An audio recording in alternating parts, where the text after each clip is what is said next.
నమస్తే సత్యమన్న గారు. నమస్తే. మీరు చిన్నప్పుడు బాల్యం గురించి చెప్పే ముందు మనం ఒక పాటతో స్టార్ట్ చేద్దామని చెప్పేసి అనుకుంటాం అన్న ఈ రోజు కార్యక్రమాన్ని. ఒక పాట మీ నోటి నుంచి మన ప్రేక్షకుల కోసం. బాల్యం అంటే చిన్నప్పుడు నిజంగా బాల్యము ప్రతి వాళ్ళకు జీవితంలో బంగారం లాంటిది. అది మళ్ళీ మళ్ళీ రాదు, ఒకటేసారి ఉంటుంది బాల్యము. ఆ బాల్యం గురించి మా మిత్రుడు రాసినటువంటి పాట. బాల్యమురా అమూల్యమురా తిరిగి చేరలేని తీరమురా, బాల్యమురా అమూల్యమురా తిరిగి చేరలేని తీరమురా.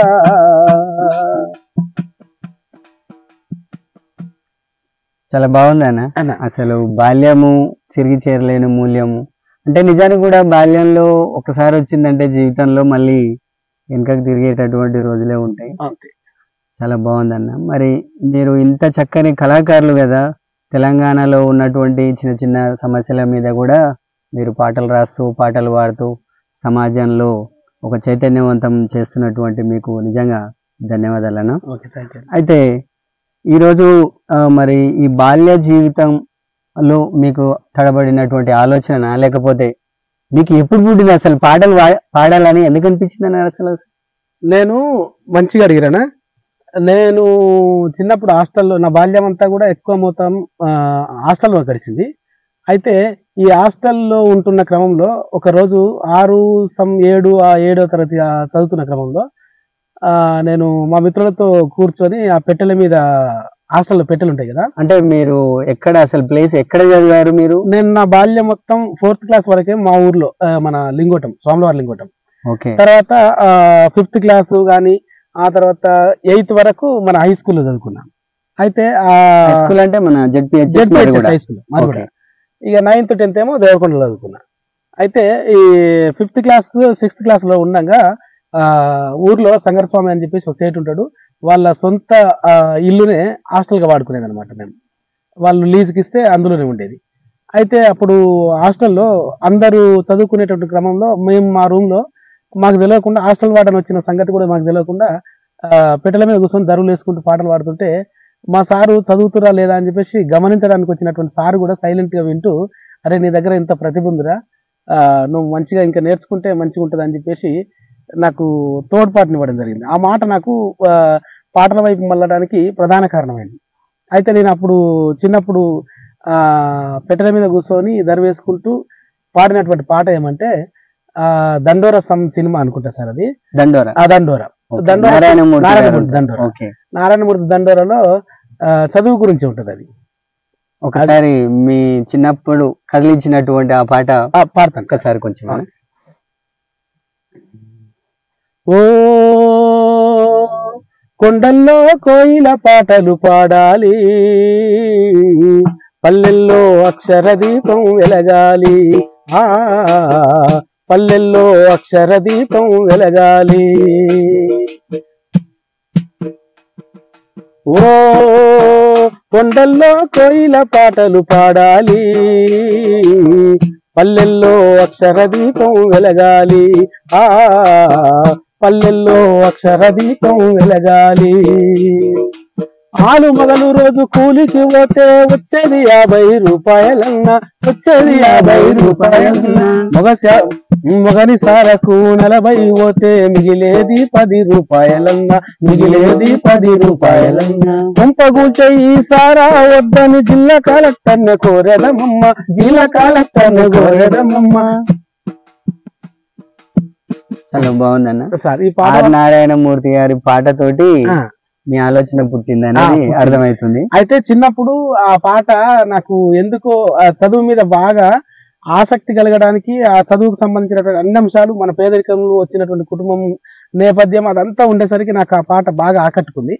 ఇక అదే పాటతోటి నా ప్రయాణం మొదలయ్యింది అని చెప్పేసి చెప్పడానికి నాకైతే ఊహ తెలిసిన కానీ అదే నా మొదటి పాట. ఓకే. అయితే చిన్నప్పుడు మీరు ఇట్లనే చదువుకునే టైంలో హై స్కూల్ లెవెల్ కావచ్చు, ఆ స్థాయిలో మరి ఎవరైనా సరే అంటే మీకు నిజంగా డైరెక్ట్ గా, అంటే మనకు ఆర్ నారాయణమూర్తి గారు అంటే సినిమాలలో వాడింది కాబట్టి మీకు అట్లా తెలుసు. మీకు డైరెక్ట్ గా ఇంకెవరన్నా డైరెక్ట్ గా కనిపించి ఈ పాటకి ఇట్లా ఉండాలి, ఈ పాట ఇట్లా ఉంటే బాగుంటది అనే సజెషన్స్ గానీ, లేదంటే ఈ పాట ఇట్లా పాడితే బాగుంటది అని చెప్పేసి ఏదైనా సూచనలు గానీ, సమాచారం గానీ ఇచ్చినటువంటి వ్యక్తులు మీకు కనిపించారా హై స్కూల్ స్థాయిలో? హై స్కూల్ స్థాయిలో ఉన్నారు. ఉంటే అట్లాంటి ప్రముఖమైనటువంటి వ్యక్తులు ఎవరో కొంచెం? అయితే వాస్తవానికి హై స్కూల్లో చదువుకునే క్రమంలో మాకంటే సీనియర్ అని చెప్పేసి మరిగూడ మండల్ అది పీకమల్లెపల్లి అని ఉంటది. అన్న పేరు పియాదయ్య, పొలయాదయ్య. రీసెంట్ గానే పాపం ఆయనకు జాండీస్ మీద వచ్చి చనిపోయాడు. అన్న నాకు బాగా స్ఫూర్తి. అప్పుడే సినిమాలు చూసి ఆ సినిమా చూసినటువంటి క్రమంలో అందులో ఏవైతే పాటలు బాగున్నాయో ఆ పాటలు వెంటనే గ్రాస్ప్ చేసి పాడేటటువంటి చమత్కారం ఉంది ఆయనకు. అయితే ఆయన ప్రభావం నా మీద బాగా ఉంది.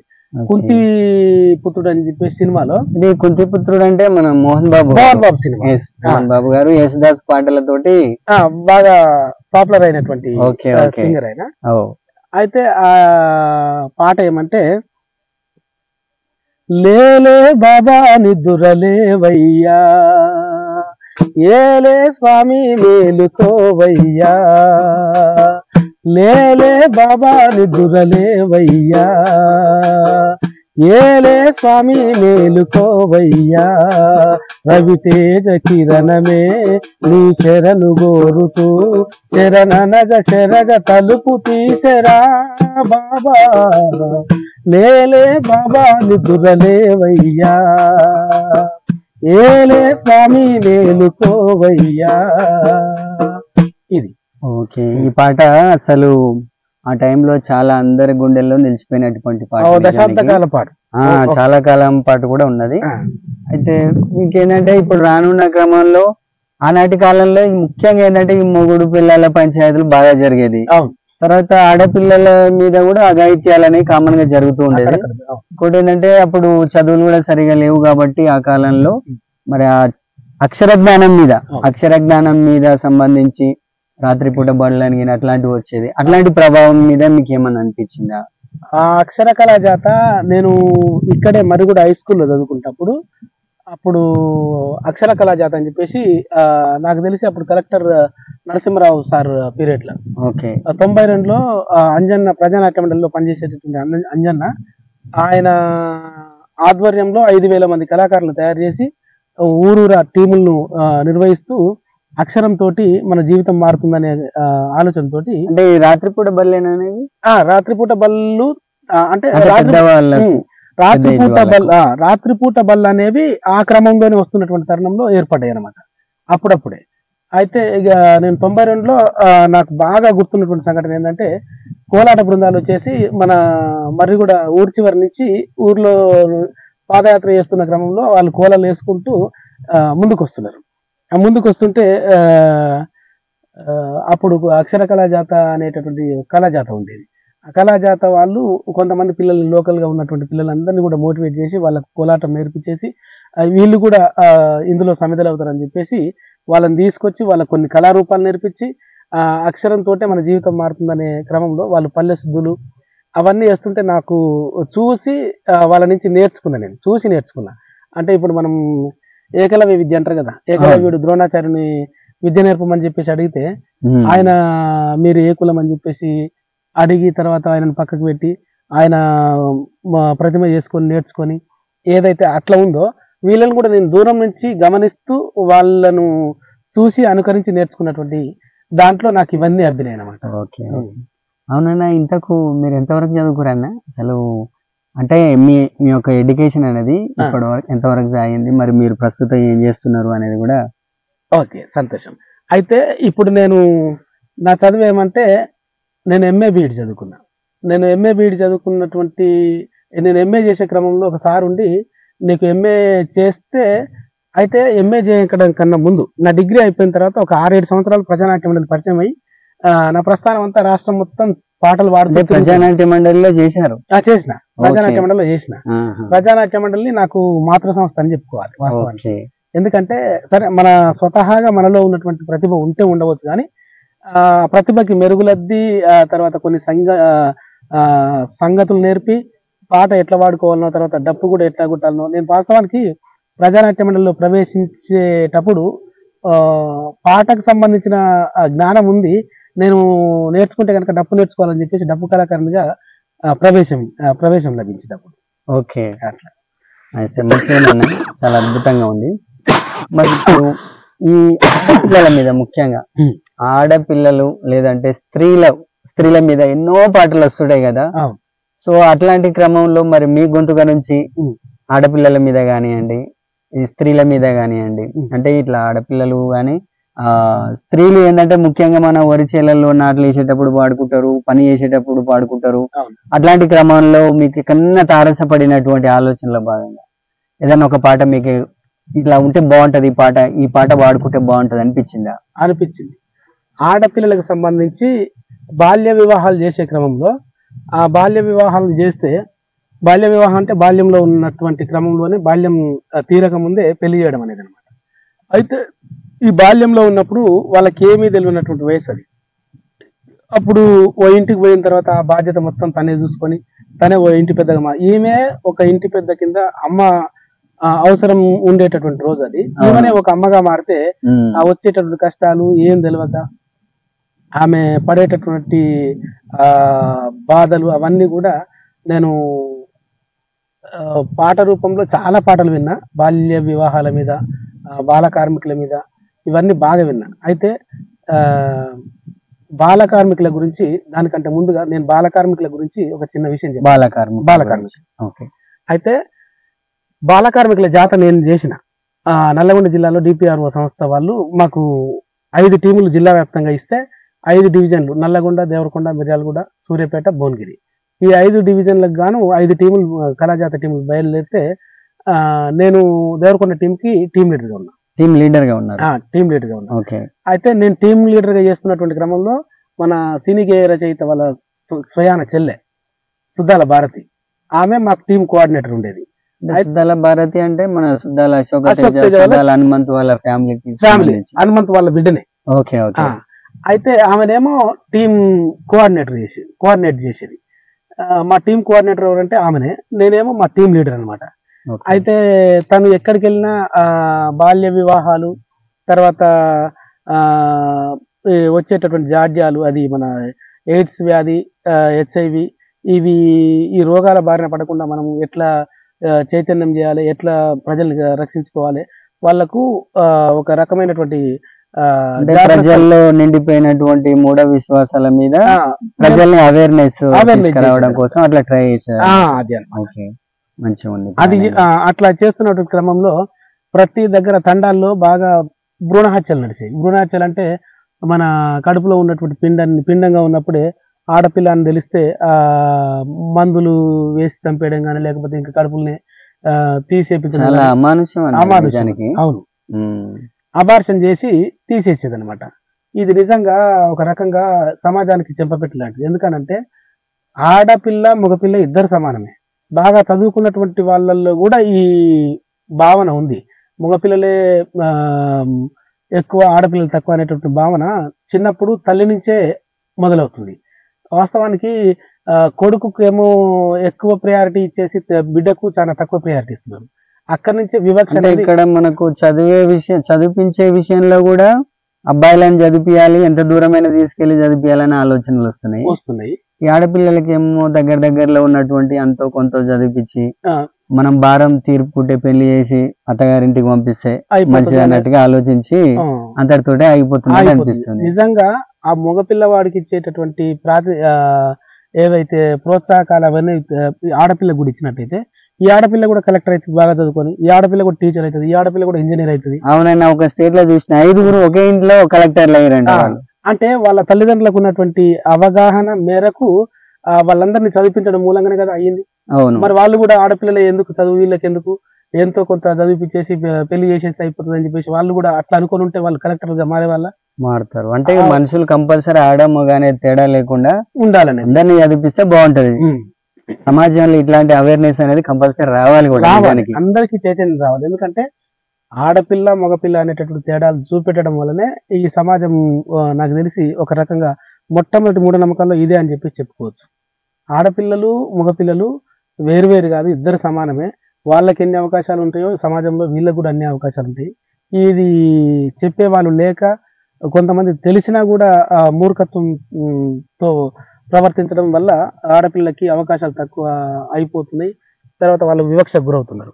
అట్లాంటి క్రమంలో వాళ్ళ నాన్నగారు రాసినటువంటి పాటనేమో బాల కార్మికుల మీదనే. ఓకే, అది వాళ్ళ నాన్నగారు రాసినటువంటి పాట బాల కార్మికులది పాఠ్యాంశంగా కూడా చేర్చుకోబడడం జరిగింది. ఇది మన 6వ తరగతిలో తెలుగు పాఠ్యాంశం. పాలబుగ్గల చిన్నవాడ అది. అసలగాసే మునగాడ అది అది ఎక్కడ చూసినా, ఏ తండాల్లో చూసినా కార్యక్రమం నిర్వహించే క్రమంలో భారతక్క ఎప్పుడు ఇదే పాట పాడేది అనమాట. ఏదంటే, పల్లెటూరి పిల్లగాడ పశులగాసే మునగాడ పాలు మరిసి ఎన్నాళ్ళయిందో,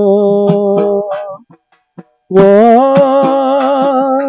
పాలబుగ్గల జీతగాడ కొలువు కుదిరి ఎన్నేళ్ళయిందో, తాటి జగ్గల తాలిజోడు తప్పటడుగుల నడక తీరు బాటతో పని లేకుంటయిందా, ఓ పాలబుగ్గల జీతగాడ చేతి కర్రే తోడైపోయిందా, గుంపు తరలే వంపులోకి కూరుచున్నవు గుండు మీద, గుంపు తరలే వంపులోకి కూరుచున్నవు గుండు మీద, దొడ్డికి వేదరవైపోయావా, ఓ పాలబుగ్గల జీతగాడ దొంగ గొడ్ల నడ్డాగించేవా. ఆమె ఎప్పుడు ఇది వాడుతుండేది. చాలా అద్భుతంగా ఉందన్న మీ పాట. అసలు మీ పాటకు చాలా హాయిగా అనిపిస్తుంది, కానీ ఆయన బాధ మాత్రం పాలబుగ్గల చిన్నవాడి యొక్క బాధ మాత్రం చాలా వర్ణాతీతం ఆ విషయంలో. ఎందుకనంటే బాలుడుగా ఉన్నప్పుడు వాళ్ళ తల్లిదండ్రి పేదరికంలో ఉండి ఆ పిల్లవాడిని పాలబుగ్గల ఆరకములకే దొర దగ్గర జీతం ఉంచడం, అవన్నీ నిజంగా సమాజానికి కనువిప్పు కలిగించి ఇప్పుడిప్పుడు అక్షరాస్యత వైపు మల్లుతున్నటువంటి క్రమంలో మనం బేసిక్గా ఉన్నామని చెప్పేసి చెప్పడానికి సంతోషించవచ్చు. అట్లనే ఆమె ఈ పాట పాడుతుంటే నేను ఇంకొక పాట, మిత్రుడు రాసినటువంటి పాట, అది కూడా బాల కార్మికుల మీదనే. ఓకే, అదేమంటే, నాతో చెప్పింది నా తోడై వస్తుంది, ఈ రోత సంస్కృతిని రెక్కలు నరికి కుప్పలు పెట్టంది, తన పేరే కలమంది నా కరముల ఒదిగింది, సురకత్తై మెరిసింది పద పదమని నెట్టింది, బడిలో చదివే పిల్లలు పనిలో ఏంటంది, పాపం పుణ్యం తెలియని వాళ్లకు శాపమేమిటంది, సద్ది బువ్వల గుడ్డు కారంతో నిండని కడిపేంది, నిదురజాలక నిమిషమాదక పనులేంటంటుంది, చిన్ని ప్రాణాలు చితికిపోతున్న కథలు రాయమంది, ఈ బాల కార్మిక వ్యవస్థను పాతరేయమంది పాతి మెట్టమంది, నాతో చెప్పింది నా తోడై వస్తుంది, ఈ రోత సంస్కృతిని రెక్కలు నరికి కుప్పలు పెట్టంది, తన పేరే కలమంది నా కరముల ఒదిగింది, సురకత్తై మెరిసింది పద పదమని నెట్టింది. బాల కార్మిక వ్యవస్థ గురించి నాతో చెప్పింది, సురకత్తై మెరిసింది, రెక్కలు నరకమంది. అంటే ఎంత అంటే బాల కార్మిక వ్యవస్థ సమాజంలో విపరీతమైనటువంటి ప్రభావాన్ని చూపెట్టి అసలు మనుషులను ఎదగకుండా, చిన్నపిల్లలు చదువుకోకుండా అక్కడితోటే క్లోజ్ అయ్యేటట్టు జీవితాలు దాదాపుగా చాలా ఘోరమన్న. అట్లాంటి విషయం మీద పాటలు రాసినటువంటి మీ ఫ్రెండ్ గారికి, అలాగనే అలాంటి విషయాలను 10 మందితోటి ఇట్లా చెప్పి అవేర్నెస్ చేస్తున్నటువంటి మీరు కూడా చాలా గ్రేట్. ఆంధ్ర పెత్తందారుల మీద తెలంగాణ కోసం ఒక ఉద్యమం కోసం ఊపందుకునేటటువంటి ఒక పాట పాడండి అన్న. ఖచ్చితంగా. వీరులారా వందనం, విద్యార్థి అమరులారా వందనం పాదాలకు వీరులారా వందనం విద్యార్థి అమరులారా వందనం పాదాలకు మా త్యాగధనులారా మరచిపోము మేము గుండెల్లో గుడి గడతం పోరు దండం గడతం వీరులారా వందనం విద్యార్థి అమరులారా వందనం పాదాలకు కాలేజీలో మందే నిప్పు కనికలు మీరు కాలేజీలో మందే నిప్పు కనికలు మీరు విద్యార్థి సంఘాల వీరాయోధులు మీరు వెత్తుతి మడుగుల్లో ఎత్తిండ్రు పిడికిళ్ళు వీరులారా వందనం విద్యార్థి అమరులారా వందనం పాదాలకు చదువుకోడు కాని సగనంపిన తండ్రి చదువుల్లో సారాన్ని ఇప్పి చెప్పిన సారు సాగు వార్త వింటూ గుండె పగిలిన తల్లి వీరులారా వందనం విద్యార్థి అమరులారా వందనం పాదాలకు ప్రపంచ చరిత్రలో పరిశోధించిన గాని ప్రపంచ చరిత్రలో పరిశోధించిన గాని మీలాంటి త్యాగాలు ఎడాగానా రావు పాల బుగ్గల పసిడి ఆడా ఉన్నరో మీరు వీరులారా వందనం విద్యార్థి అమరులారా వందనం పాదాలకు మల్లె పువ్వులారా మట్టి వాసనలారా తేను సెలకల్లారా గోరు వంకల్లారా మీరన్నా చూసిండ్రా బాలా కిశోరాల వీరులారా వందనం విద్యార్థి అమరులారా వందనం పాదాలకు. తెలంగాణ ఉద్యమం అంటేనే అసలు ప్రతి వ్యక్తిలో ఏదో ఒకటి జలధరింపు కంపల్సరీగా అట్లా వచ్చి మీరు వాడుతుంటే ఆ ఊపికి నాకు కూడా పాట వస్తుందన్న నిజానికి గొంతు కలపాల్సిన అవసరం వచ్చింది. తెలంగాణలోనే తెలంగాణ మట్టిలోనే పాట అనేది ఖచ్చితంగా ఉంటుంది అనేది కూడా వాస్తవం. కాకపోతే సందర్భాన్ని బట్టి బయటకు వస్తుంది. ఇప్పుడు మీరు చదువు ఎంఏ తెలుగు అని చెప్పారు కానీ కాబట్టి మంచి లిటరసీ పర్పస్ ఉంటది కాబట్టి దాని మీద అంటే తెలుగు సాహిత్యం పైన వచ్చినటువంటి ముఖ్యంగా తెలుగు అనేటటువంటి మన లాంగ్వేజ్ తెలుగు దాని మీద ఆ తెలుగు సాహిత్యం మీద వచ్చినటువంటి పాటలు ఏమన్నా ఉంటే మరొక ఖచ్చితంగా ఆ సరస్వతి రూపు ప్రత్యక్షము నిరించు ప్రథమ భాష నన్నయాదుల నుండి నవయుగ కవిదాక ఆత్మశక్తిని గూర్చు అమృత భాష ఆర్తితో భక్తితో ఆర్ద్రతం పాడగా రాగానుకూలమౌ రమ్య భాష గొడ్ల కాపరిగూడ గొంతెత్తి కోయిలై పద్యమాల పించు హృదయ భాష వెలయు త్యాగయ్య కృతులలో వెన్నపూస విభుడు శ్రీకృష్ణ దేవరాయల విజయ ఘోష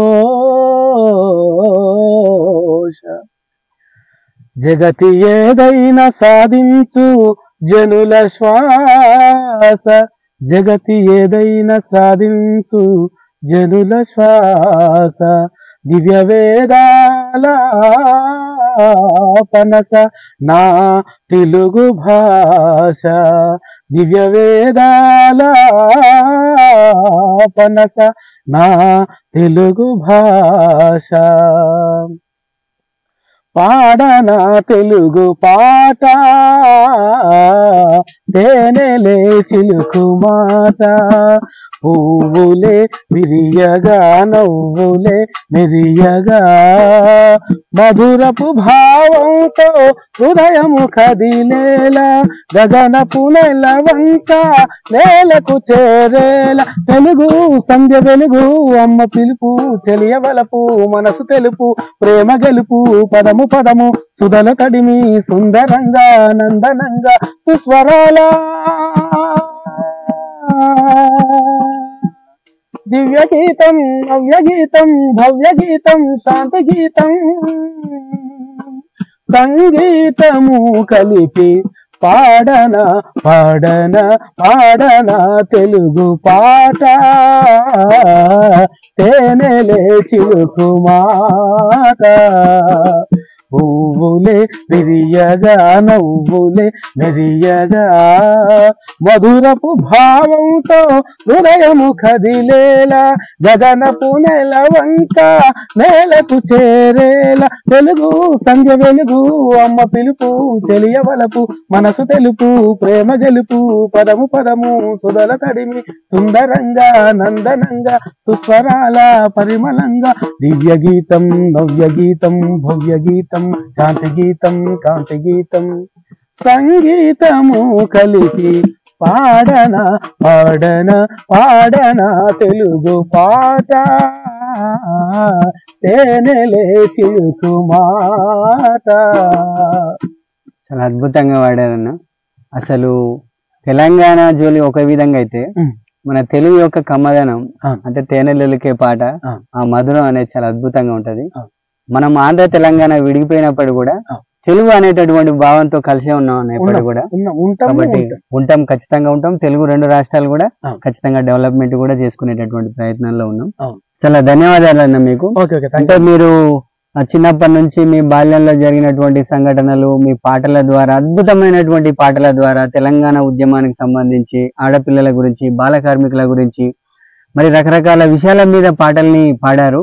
ఈ జై ఎంటర్టైన్మెంట్ అనే ఛానల్ కి వచ్చి మీరు మీ ఇంటర్వ్యూని ఇవ్వడం మాకు చాలా లక్కన, చాలా అదృష్టం. మరొకసారి కృతజ్ఞతలు తెలియజేస్తున్నాను. నేను ఈ జై ఇంటర్న్యూస్ ఛానల్ వాళ్ళకు నా విన్నపం నా తరపు నుంచి ఏమంటే, నాకు తెలిసి నన్నే ఫస్ట్ ఇట్లా ఇంట్రడ్యూస్ చేస్తున్నట్టు అనిపిస్తుంది. అయితే నాలాంటి కళాకారులు మారుమూల పల్లెల్లో చాలా మంది ఉన్నారు. అట్లాంటి వాళ్ళని కూడా ఈ ఛానల్ ద్వారా మరింత మందిని వెలుగులోకి తీసుకొచ్చి వాళ్ళకు గుర్తింపునిస్తారని చెప్పేసి కోరుకుంటున్నా. అదేవిధంగా నన్ను ఇక్కడ దాకా రప్పించి ఆ వేపాసలకు వచ్చి నన్ను నిజంగా మీ ఛానల్ ద్వారా ఇంట్రడ్యూస్ చేసుకోవడం నా అదృష్టంగా భావిస్తున్నాను. అందరికి ధన్యవాదాలు అన్న. తప్పకుండా అన్న, మీ కోరిక కంపల్సరీ మేము మరొక ఇట్లానే కళాకారులను తీసుకొచ్చి కంపల్సరీ జై ఎంటర్టైన్మెంట్ ద్వారా మేము పరిచయం చేస్తాం. థ్యాంక్ యూ అన్న. ధన్యవాదాలు.